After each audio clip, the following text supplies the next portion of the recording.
rompe el poder del pecado.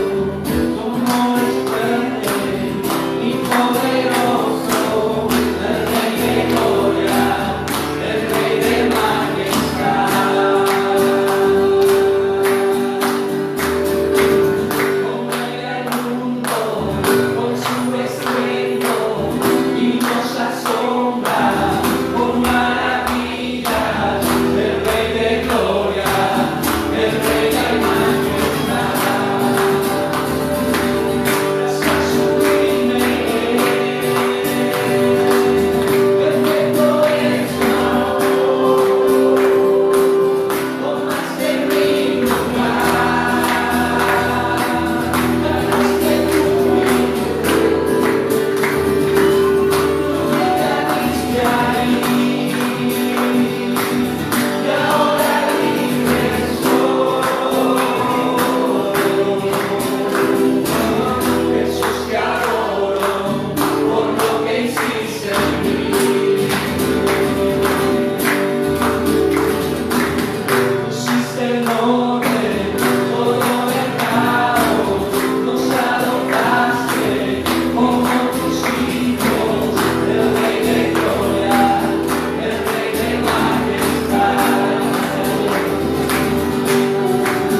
Pueden sentarse, los niños van a subir.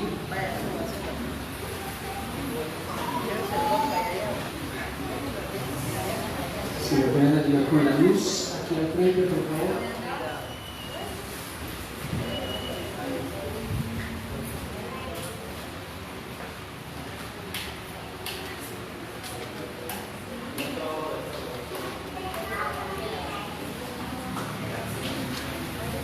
Buenos días.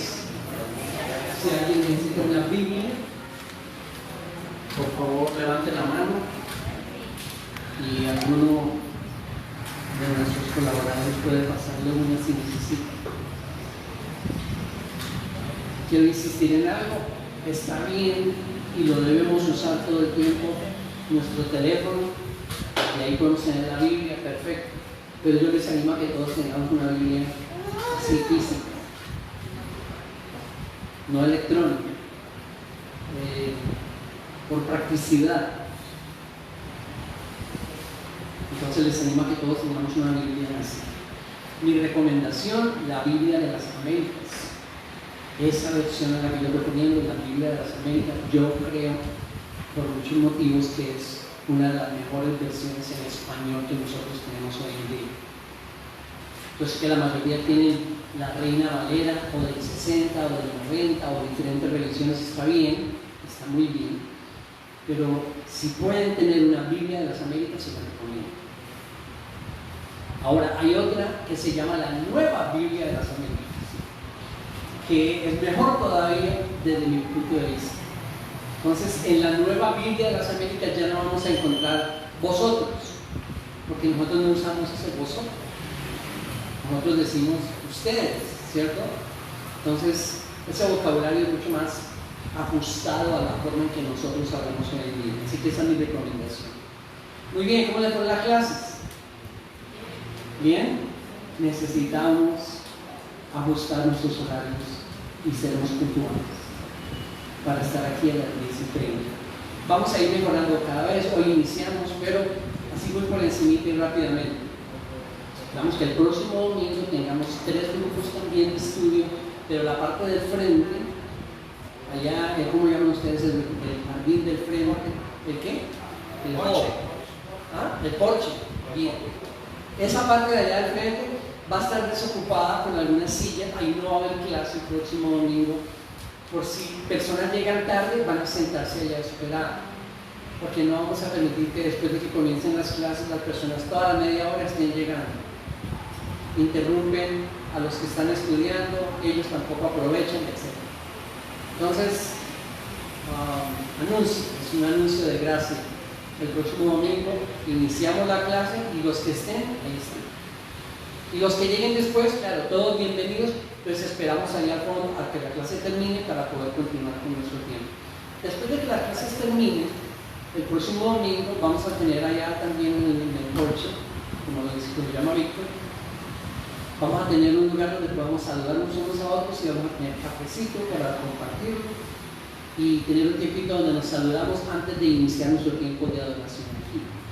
Y después de adorar juntos al Señor, entramos en las Escrituras. Amén. Entonces, animados. ¿Por qué la importancia de las clases?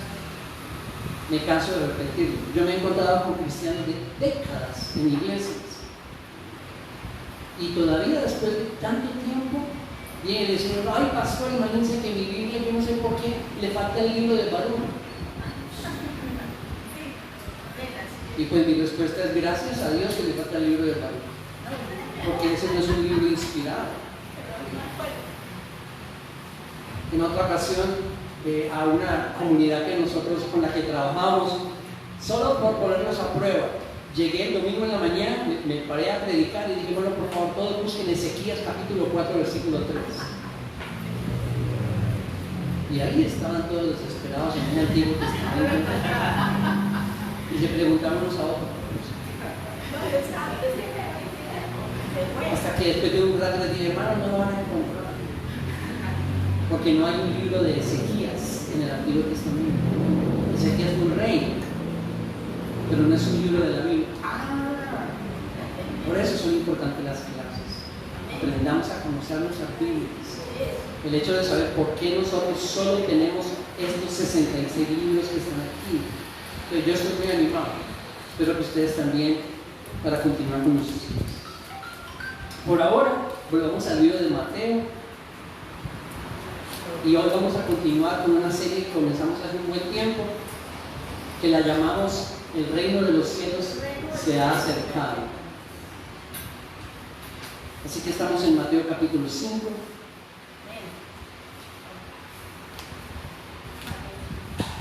Y también quiero decir que a esta serie se le atravesó un tabernáculo que tuvimos aquí hasta hace una semana. Para mí fue una maravillosa experiencia.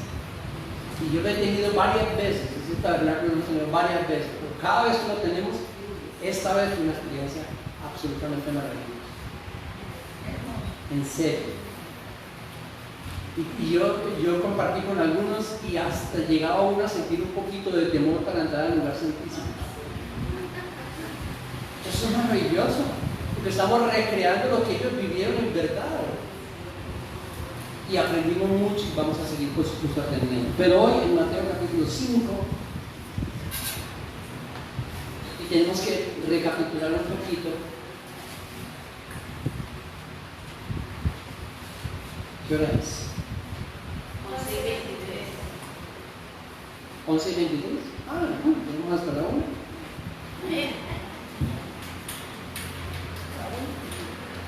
Miren en Mateo 5, y obviamente vamos a tener que hacer un poquito de recapitulación. Pero en Mateo 5, versículo 7, el Señor Jesús enseñando este conocido y famosísimo sermón del monte dice: bienaventurados los misericordiosos, pues ellos recibirán misericordia. Y todo eso es parte de este sermón del monte, que es uno de los 5 sermones que encontramos en el Evangelio de Mateo. Mateo fue el evangelista que más escribió o registró las palabras, las enseñanzas de Jesús. Más que Lucas, más que Marcos, más que Juan. Y en Mateo encontramos 5 discursos completos. El primero de ellos es este, el sermón de la montaña, el sermón del monte, que está en Mateo capítulo 5, capítulo 6 y capítulo 7. Todo ese es un sermón que el Señor dio, que el Señor Jesús enseñó. Él comienza ese sermón con las bienaventuranzas. Cuando digo bienaventurados en 8 o 9 ocasiones, bienaventurados. ¿Qué significa bienaventurado? Feliz, pleno, gozoso, lleno de satisfacción, de plenitud. Eso es lo que significa la palabra bienaventurado. Y se supone que ese es el objetivo de todos nosotros en la vida. Poder llegar a estar felices, gozosos, plenos. Ese es el objetivo no solamente de nosotros los cristianos, de todo el mundo, o por lo menos la gran mayoría. Pero esta es la fórmula del Señor Jesús para lograr eso. Y resulta que cuando uno lee esas bienaventuranzas son completamente contrarias, opuestas a lo que uno muchas veces cree que es la forma de llegar a ser feliz, pleno, gozoso, satisfecho. Y hemos visto varias de ellas. La de hoy está en el versículo 7. Bienaventurados los misericordiosos, porque ellos recibirán misericordia. Y yo quiero que nos vayamos con 2 cosas hoy de esta bienaventuranza. La primera, la manifestación, y la segunda, la condición. La manifestación y la condición. Vamos primero con la manifestación, pero pidamos al Señor su ayuda, que nos ilumine. Señor, gracias por este tiempo que nos das para estudiar las Escrituras. Gracias por las clases hoy, por el conocimiento que cada día adquirimos. Es un conocimiento que proviene de tu palabra, que es viva y eficaz y nos nutre, nos alimenta, nos hace crecer. Ahora bendice este tiempo cuando juntos queremos meditar y estudiar este versículo 7 del capítulo 5 de Mateo, el sermón del monte, las bienaventuranzas. Ilumínanos, enséñanos y nútrenos espiritualmente. Amén. La palabra, primero vamos con la manifestación. La palabra que se usa ahí en el original griego, en el versículo 7, cuando él dice los misericordiosos, es la palabra elemón. Elemón. Y esa palabra significa eso, es una buena traducción la que tenemos, significa misericordia, y escuchen esto, significa compasión activa, compasión activa.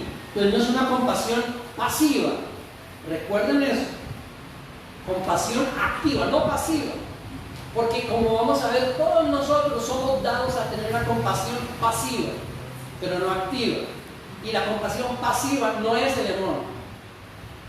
La compasión pasiva no es misericordia. Esta misericordia de la que el Señor Jesús está hablando aquí, el emón en el griego, es una compasión activa. Y de ahí mismo viene la palabra limosnas. Cuando en el Nuevo Testamento nosotros leemos limosnas, por ejemplo, en Hechos capítulo 3, versículo 2, del hombre cojo que estaba allá en el templo de la Hermosa, él en el templo de la puerta de la Hermosa, se usa que la palabra cuando dice que él estaba esperando que le dieran ayudas, limosnas, ahí está la palabra de limón. Lo que pasa es que nosotros le hemos dado un significado muy diferente a la limosna, ¿no? Cuando nosotros tenemos limosnas, inmediatamente pensamos en la moneda de menor valor, ¿sí? Limosnas, lástima que hayan quitado la moneda de centavo, que ya no, ni de 5 centavos tampoco. Esos son limosnas para nosotros, pero eso es una mala interpretación de esa palabra limosnas. Resulta que es la misma palabra elemón, y esa palabra elemón es misericordia, compasión activa. Cuando Jesús pronunció estas palabras, cuando él dijo, bienaventurados misericordiosos, ellos recibirán misericordia, resulta que Jesús pronunció esas palabras en un contexto, en una sociedad como la romana, donde la misericordia era considerada una debilidad, un error. El que es misericordioso es un débil. El que es misericordioso no va a prosperar, no va para adelante. Eso enseñaban los romanos. El pensamiento romano mezclado con el griego exaltaban el poder, exaltaban la fama, exaltaban la prosperidad, pero la misericordia es una debilidad humana. Hay que erradicarla, según los romanos, según el pensamiento de ese tiempo. Entonces, cuando Jesús enseña esto, Él está diciendo algo contracultural, en contra de la cultura, en contra del pensamiento dominante en ese tiempo. Pero nosotros no tenemos que quedarnos allá, vengamos a nuestro tiempo. Hoy en día nosotros vivimos en una sociedad moderna que está llena de competencia, todo el tiempo. ¿Quién le gana al otro? Y lo peor de todo es que aparte de esa competencia desaforada, nosotros en esta sociedad enseñamos en la aniquilación de los que se cruzan en el camino del éxito. Porque somos una sociedad moderna que está buscando el éxito, y es la palabra de moda, como de lugar. Y si alguien se nos atraviesa en el camino, pues hay que acabar con él.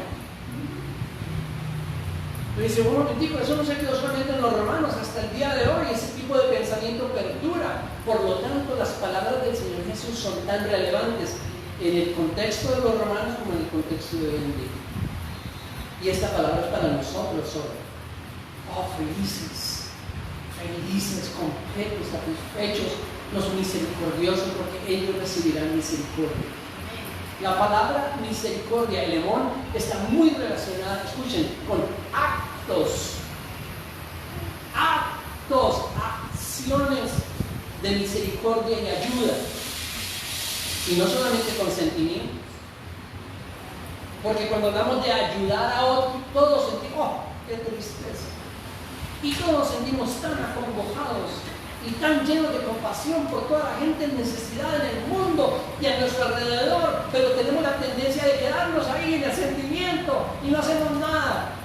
Y el no hacer nada no es el amor, el no hacer nada no es misericordia. La palabra que Jesús usó está relacionada con una compasión activa, con actos, acciones de misericordia y de ayuda. Definámosla un poquito más, y yo traje dos comentarios, o la definición de dos comentaristas muy buenos. El primero es un comentarista bíblico, un teólogo Benson, que dice lo siguiente. Escuchen cómo él define esa palabra, elemón, misericordia. Tierno de corazón, compasivo, amable, quien afectado internamente por las necesidades y miserias de sus semejantes y sintiéndolas como las suyas propias, se esfuerza hasta donde le es posible por aliviarlas, y quien, no limitando sus esfuerzos a proveer alivio temporal para el necesitado y afligido, trabaja para proveer ayuda espiritual, para iluminar las mentes de los hombres, para que los desórdenes de sus almas sean sanados. ¿La captaron, hermanos? La definición de Benson de lo que es alguien misericordioso, tierno de corazón, que sinceramente por dentro está sintiendo que la necesidad de los demás es la suya propia, y entonces se esfuerza por aliviar no solamente lo físico, lo temporal, pero también por traer luz espiritual a aquellos que están en la oscuridad. Ahora la segunda, Erasmo, otro teólogo de la época del Renacimiento, dice Erasmo, o digo, misericordiosos son aquellos quienes a través del amor de hermanos, de la hermandad, consideran las miserias de otros como las suyas y se lamentan por las calamidades de los demás. Son aquellos quienes de sus propios bienes materiales dan de comer a los hambrientos y visten a los que están desnudos.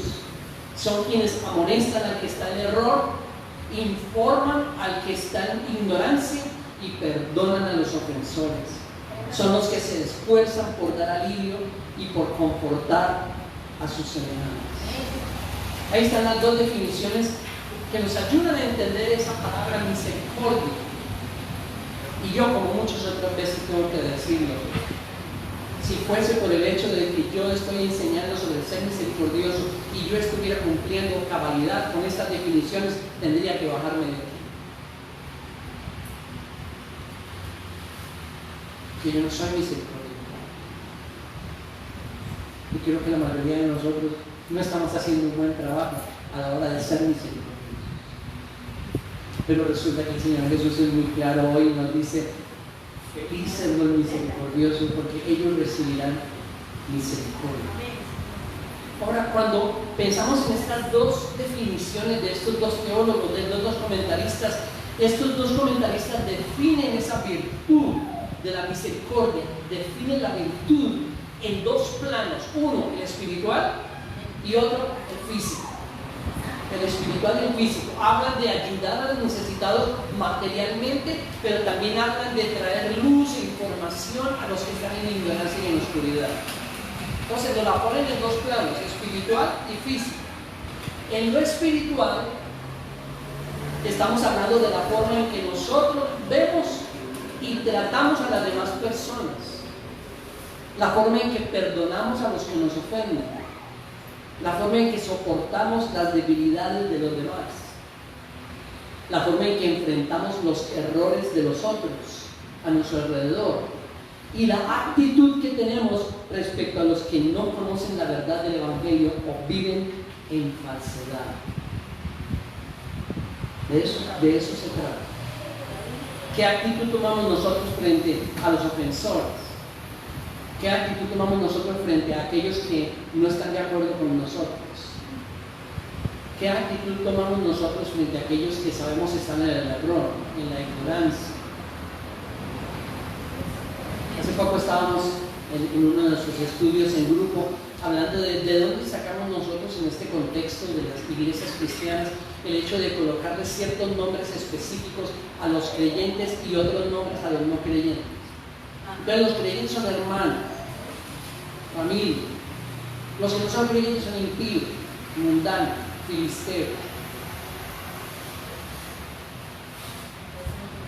Y yo estaba en muchísimas actividades y reuniones donde la persona que dirige dice: bienvenidos a todos los de la familia, a los hermanos, pero también a los otros, a los amigos. ¿En qué ayudan esas divisiones? ¿En qué ayudan esas segregaciones? ¿En qué ayudan? Yo no creo que en nada. ¿Qué actitud espiritual tenemos nosotros frente a las personas que nos rodean, a los demás? Ahí está el hecho de que seamos misericordiosos, ¿no? Ahora, en el plano físico, que es el segundo plano, estamos hablando de la forma intencional y real, no ficticia, real, en que nosotros nos preocupamos por las necesidades de nuestros semejantes y suplimos lo que les falta hasta donde nos sea posible. Estamos haciendo intencionalmente. ¿Qué significa intencionalmente? Que no, si algún día se presenta no. Nosotros estamos siendo intencionales buscando necesidades que hay en otras personas y hasta donde podemos las suplimos. Y hacemos eso a menudo, hacemos eso sistemáticamente. ¿Estamos haciendo eso? Misericordiosos podemos ser en el plano espiritual, o debemos ser en el plano espiritual y en el plano físico. Felices los misericordiosos, porque ellos recibirán misericordia. El mayor problema, o uno de los mayores problemas que tenemos cuando nosotros nos enfrentamos a esta bienaventuranza, escuchen, es el siguiente: nosotros como creyentes, como cristianos, nos vamos volviendo expertos en describir la gran misericordia que Dios ha tenido con nosotros. En eso vamos creciendo, vamos madurando, nos vamos volviendo expertos, nos vamos aprendiendo más versículos para describir la gran misericordia que el Señor ha tenido con nosotros, pero al mismo tiempo no crecemos en mostrar esa misericordia a los demás. Y yo veo esto que estoy diciendo, la aplicación de esto en un pasaje en Romanos capítulo 5, acompáñenme. Romanos, ahí más adelante encuentran, después de Hechos, el libro de Romanos, la carta de Pablo a los romanos en el capítulo 5.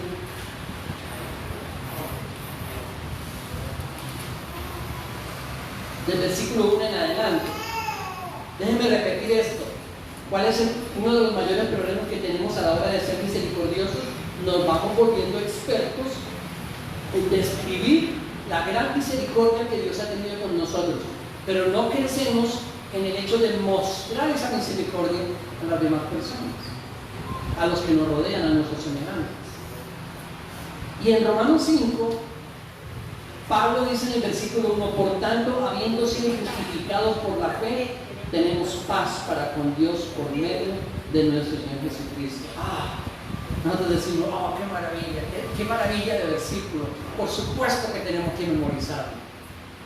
Por supuesto, Romanos capítulo 5, versículo 1: justificados pues por la fe, tenemos paz para con Dios por medio de nuestro Señor Jesucristo. Qué descanso, qué roca, donde nos podemos parar firmemente en nuestra fe.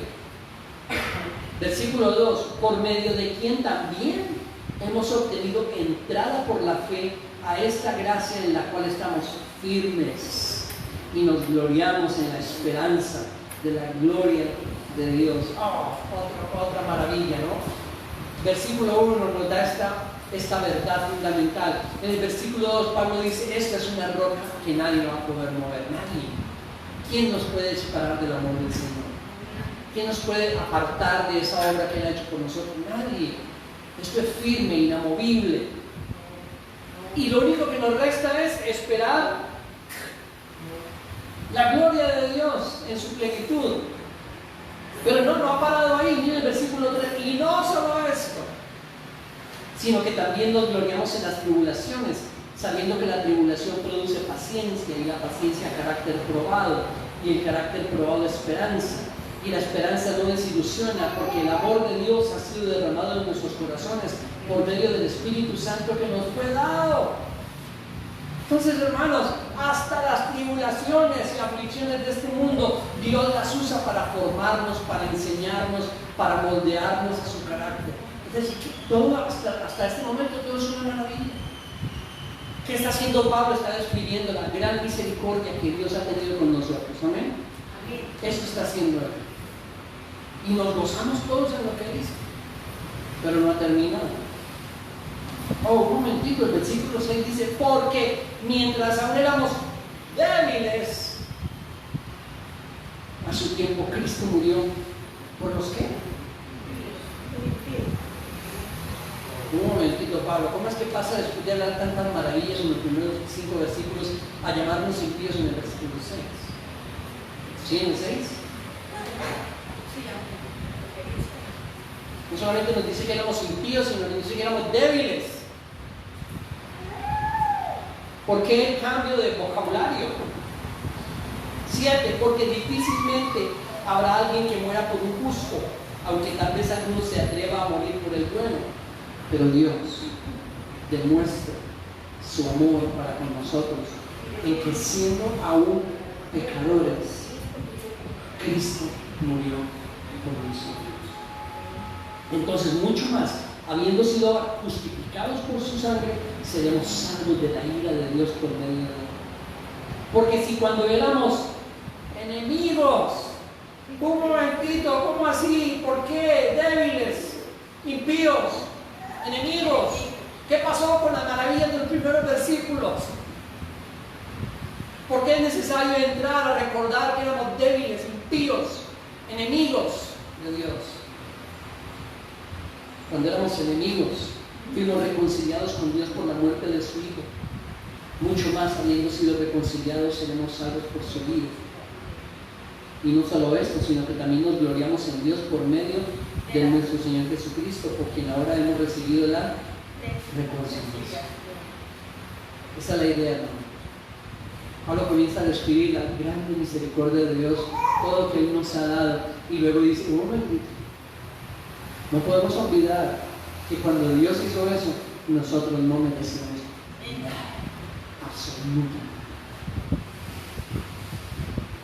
Y para mí esa es una de las grandes dificultades que tenemos, porque vamos creciendo y madurando en describir la misericordia que Dios tuvo con nosotros, pero nos es tan complicado manifestar y expresar esa misericordia a otros, porque nos vamos convenciendo de que todo lo que hemos recibido de Dios lo merecíamos, pero los demás no merecen que nosotros les mostremos la misericordia, y estamos equivocados.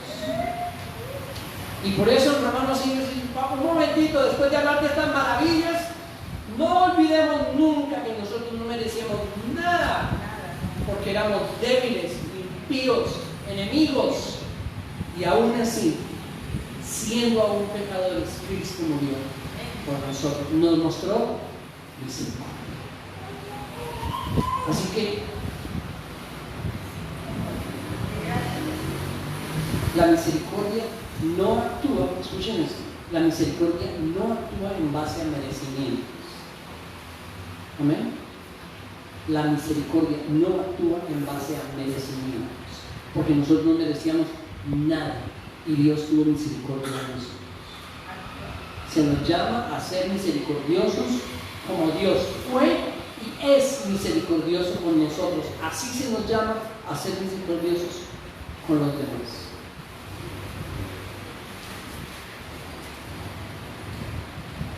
No es posible, según la bienaventuranza, volviendo a Mateo 5, Mateo 5:7, bienaventurados los misericordiosos, pues ellos recibirán misericordia. No es posible ser misericordioso si no se ha recibido misericordia. ¿Amén? ¿Están de acuerdo conmigo?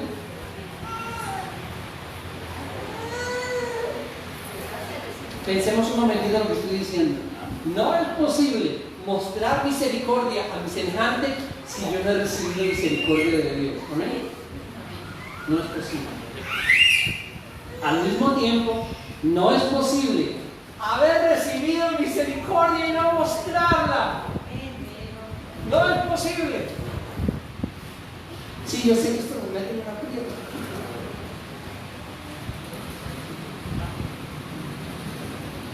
No es posible mostrar misericordia sin haberla recibido de parte de Dios primero.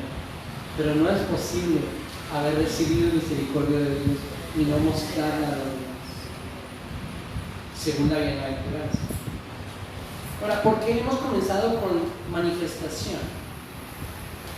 ¿Por qué la misericordia, esta misericordia, este elemento es manifestación? Porque dijimos y hemos dicho en las demás bienaventuranzas, tenemos que recordar que esta, como las demás bienaventuranzas, son parte del carácter de Cristo, no nuestro.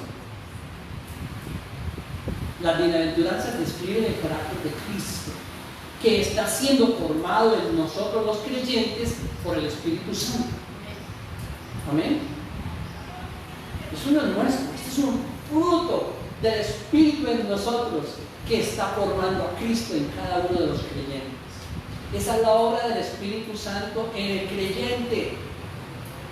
No es hacerlo brincar, ni revolcarse, ni sentir corrientazos, como muchos equivocadamente creen y enseñan. La obra del Espíritu Santo, según el Nuevo Testamento, en la vida del creyente es formar el carácter de Cristo en nosotros.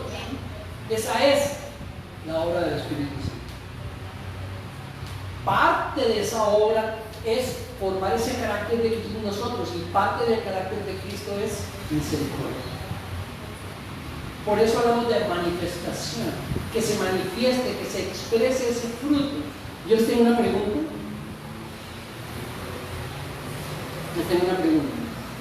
Si eso es así, como estamos diciendo, ¿qué pasa con aquellos que muestran misericordia y no son llenos del Espíritu Santo?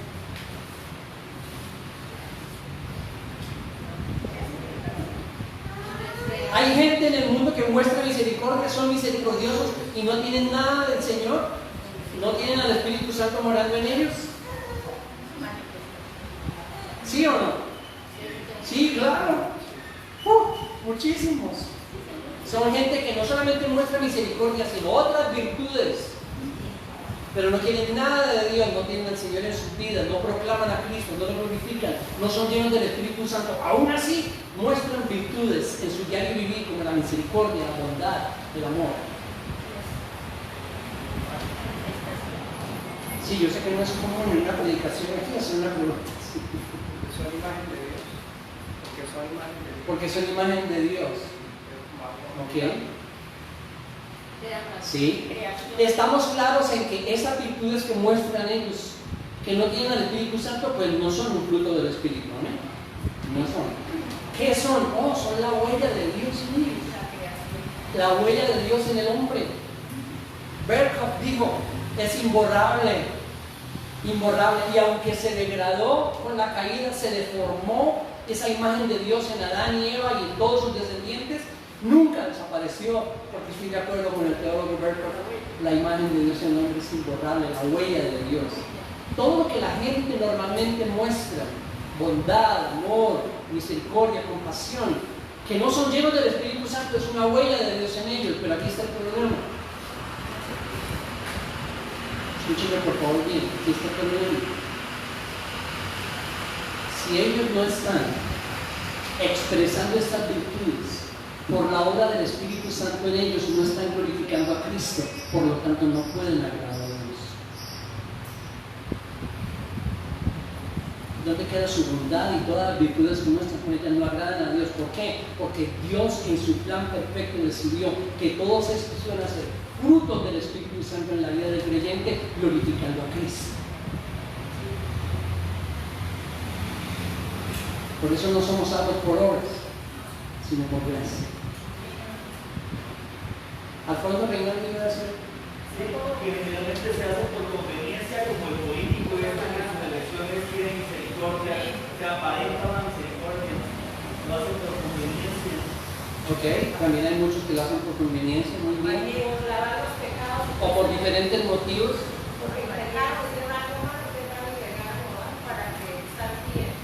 Claro, Conconi vivimos por muchos años en una sociedad que estaba convencida que haciendo actos de bondad de vez en cuando, no era todo el tiempo, algunas veces al año, se ganaba el favor de Dios. Pero uno veía como después de darles comida, por ejemplo, los insultaban y hasta les pegaban a veces. Entonces, ¿qué tiene que ver? Porque por motivaciones equivocadas. Entonces, volvamos a repetirlo para concluir este punto.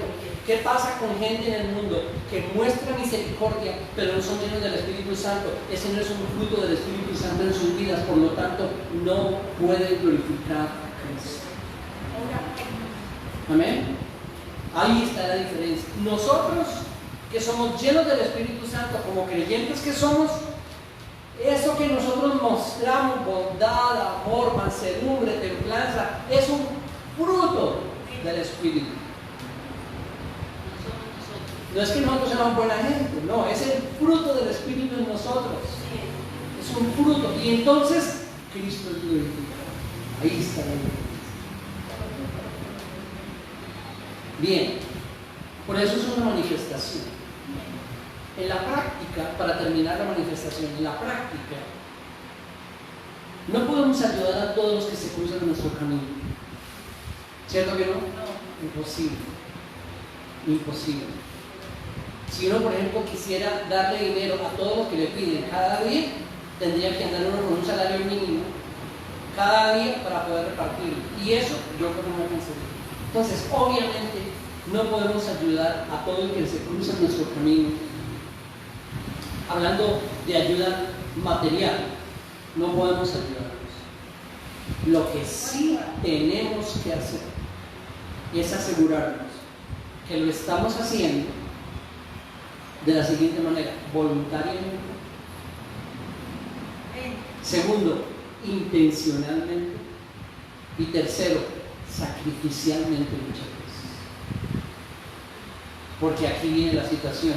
Somos muy dados a escondernos detrás de excusas espirituales, o que suenan así. Es que uno no puede, ¿cómo podría uno ayudar a todo el mundo? Yo quisiera.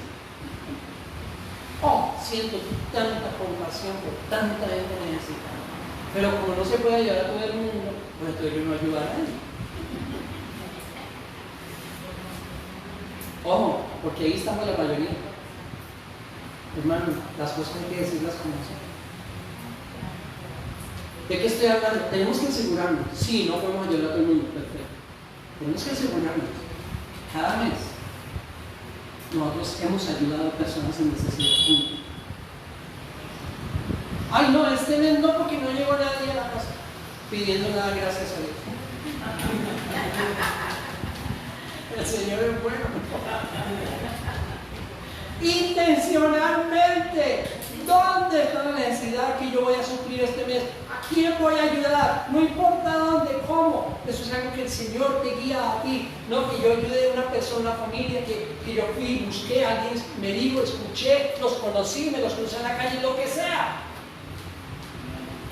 Pero yo ayudé intencionalmente, voluntariamente y muchas veces sacrificialmente.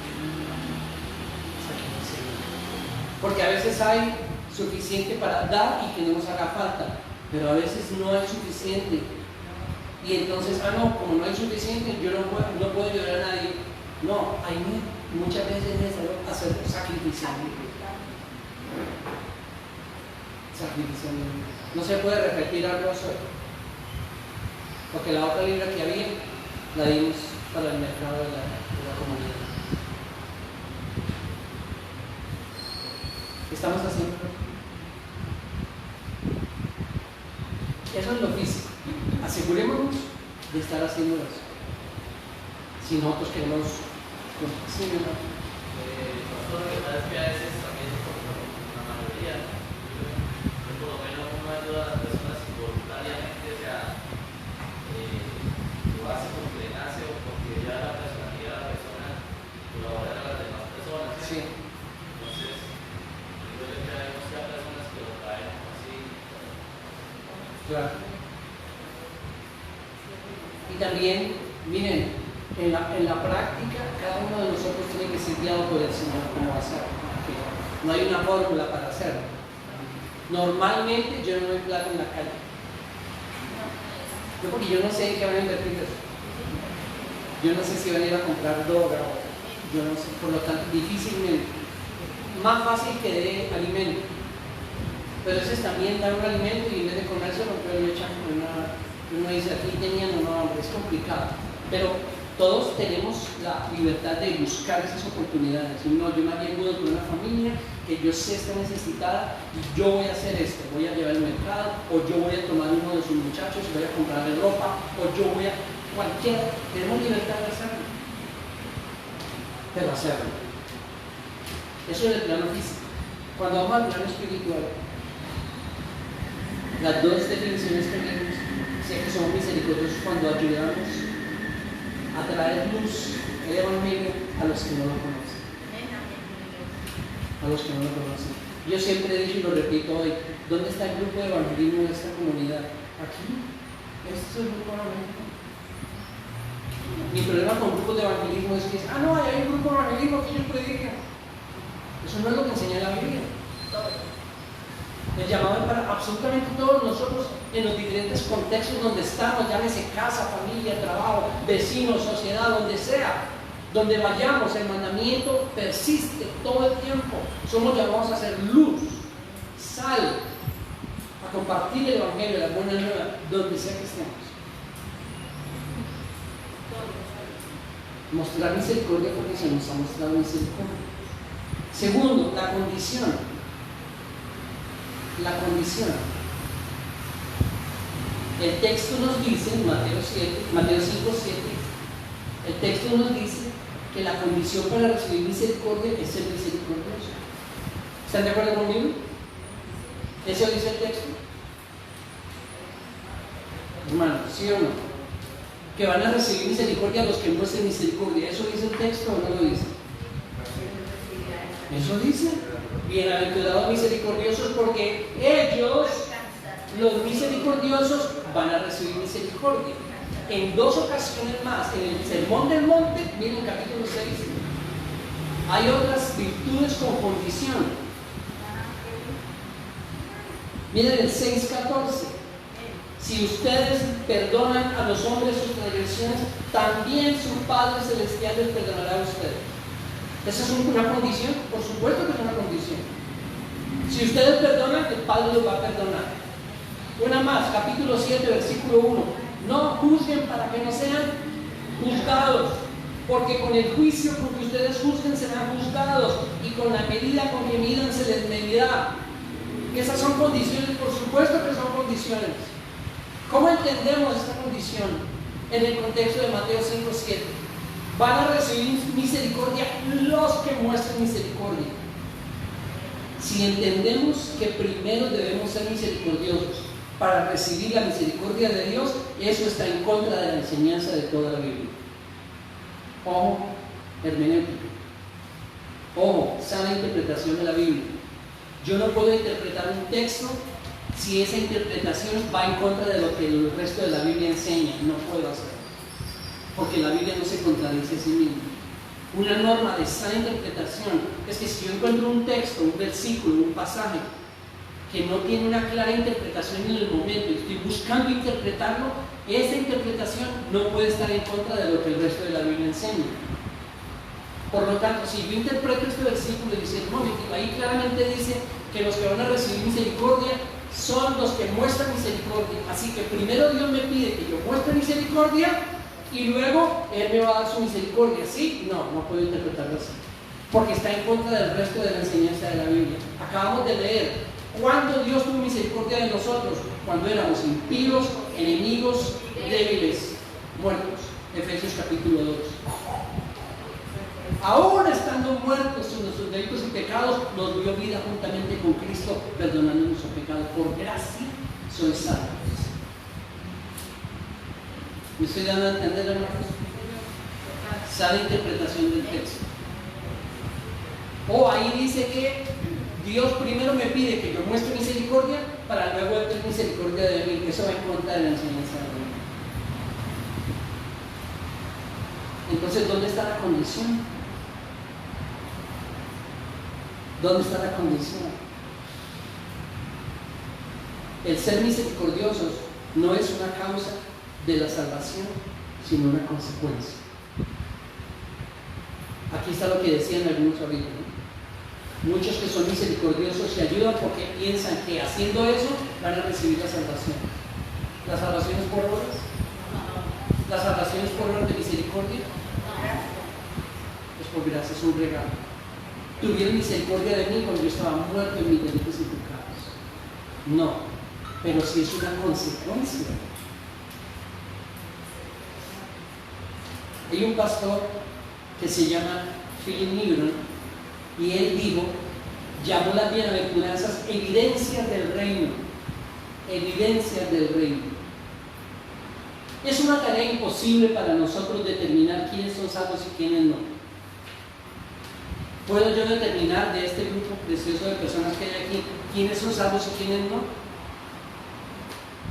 Sería más fácil si a los salvos les saliera una marca en la frente, ¿no? Pero no sale ninguna marca en la frente. ¿Cierto que no, Jason? ¿Tienes alguna marca en la frente? Sería más fácil. No podemos determinar eso. Tampoco Dios nos ha llamado a tener ese papel. Ojo, porque muchas veces nosotros somos dados a eso. Muchas veces uno como pastor viene y le pregunta: ay, pastor, esa persona que murió, ¿para dónde se fue? ¿Para el cielo o para el infierno? ¿Fue salvo o no fue salvo? ¿Sí? Yo sí estoy de acuerdo porque nos vamos a llevar muchas sorpresas. Allá. Cuando lleguemos, digamos: oye, ¿dónde está tal persona? ¿Por qué no llegó? O, mira, ¿quién hubiera dicho? No nos ha llamado Dios a tener ese papel. No somos jueces, amén. Ojo con eso. Pero entonces, ¿qué acerca de estas evidencias? Yo creo que nos llamó bien el pastor cuando dijo: estas bienaventuranzas son evidencias del reino. Es decir, la gente que le pertenece al Señor, ha nacido de nuevo, es salva, muestra estas evidencias. Por supuesto que tiene que mostrarlas. Y entonces ahí tiene una preocupación. Porque yo mismo he dicho muchas veces: no, yo creo que soy salvo. Yo estoy seguro que soy salvo. ¿Y dónde está esta evidencia en mi vida? Está muy escasa, está muy débil, está muy flaca, está muy desnutrida. Y yo creo que todos tenemos debilidades y evidencias que están desnutridas. ¿Sí? Todos nosotros. Voy a terminar con eso. Es una tarea imposible para nosotros determinar quiénes son salvos y quiénes no. Además, que no se nos llamó a ese trabajo. Lo que sí debe hacer esta evidencia, o cualquier otra, pero estamos en esta de la misericordia. Lo que sí debe hacer es confirmar que somos salvos, que hay evidencias en nosotros, y motivarnos a responder adecuadamente.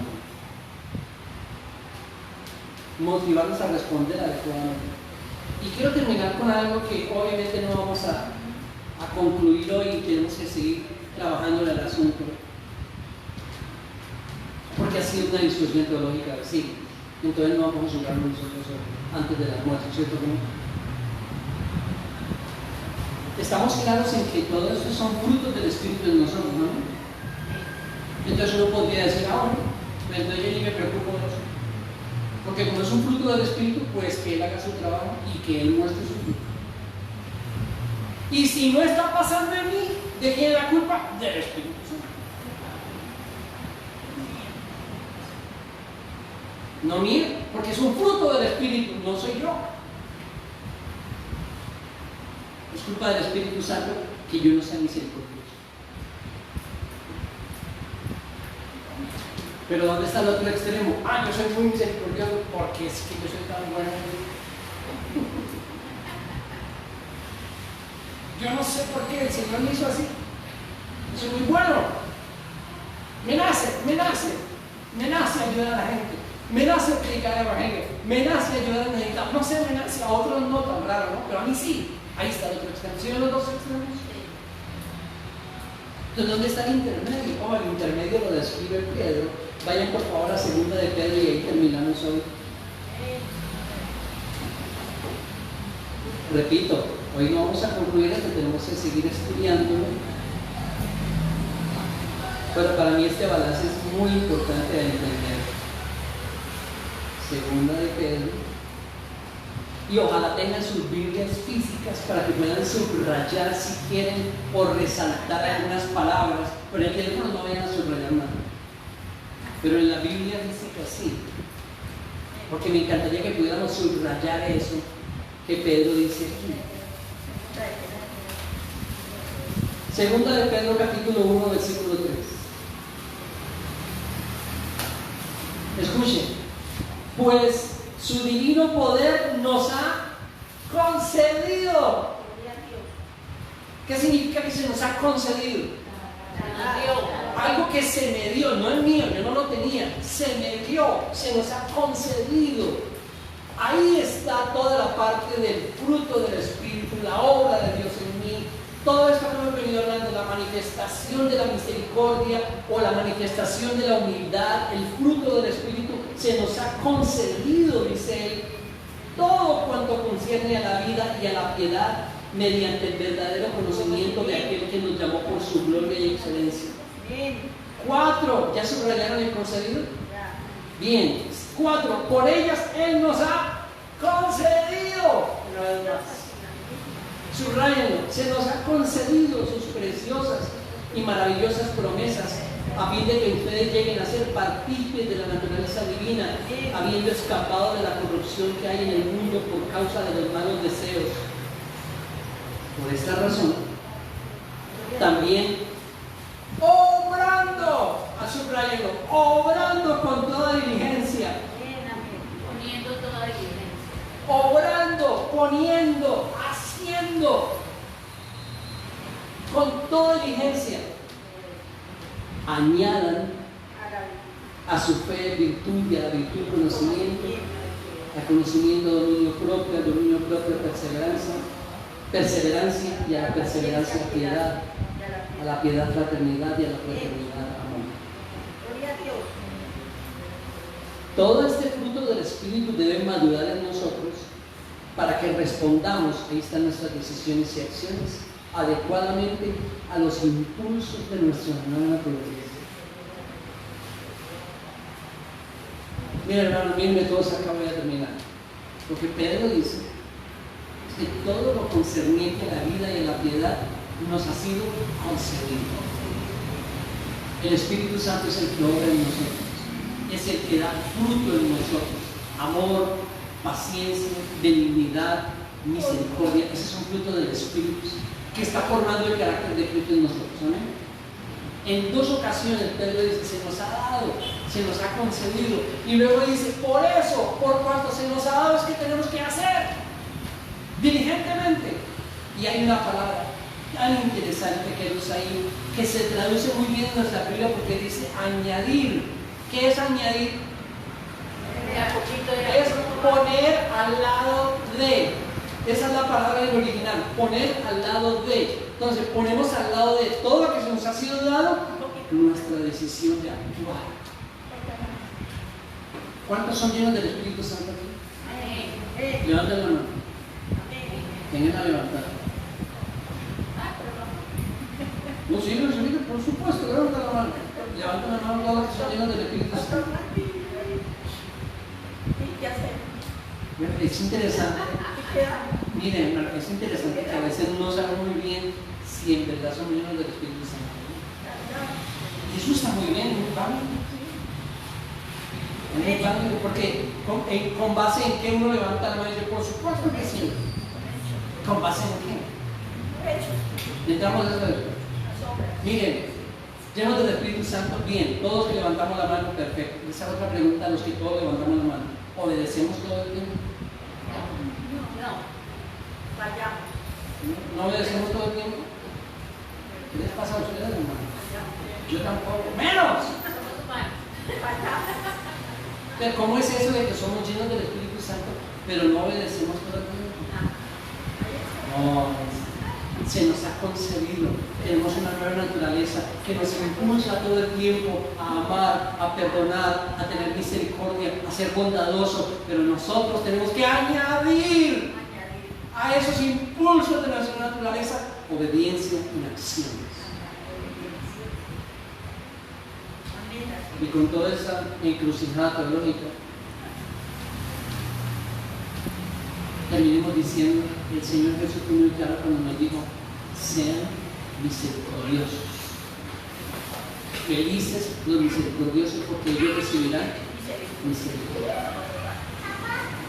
Y yo quiero colocarles una tarea a todos, colocarnos una tarea. Esta semana, escribe intencionalmente cómo vamos a ser misericordiosos. En los dos planos, espiritual y físico. Y voy a preguntar la tarea el próximo domingo. Voy a preguntar la tarea. Ah, no, perdón, yo creo que eso dentro de 15 días. No, dentro de 15 días. Oremos, Señor. Gracias por todo lo que se nos ha dado y se nos ha concedido. La naturaleza divina que nos ha dado. Pedimos al mismo tiempo que nosotros, por tu gracia, podamos añadir obediencia, acciones en una virtud como la misericordia. Ayúdanos esta semana que empieza a ser misericordiosos, como se nos manda. En acciones, no en sentimientos, en acciones, en lo espiritual, pero también en lo físico, en lo material. Que podamos extender la misericordia que hemos recibido. Esa es nuestra oración. Amén. Amén. Anuncios. Secretaría Milena.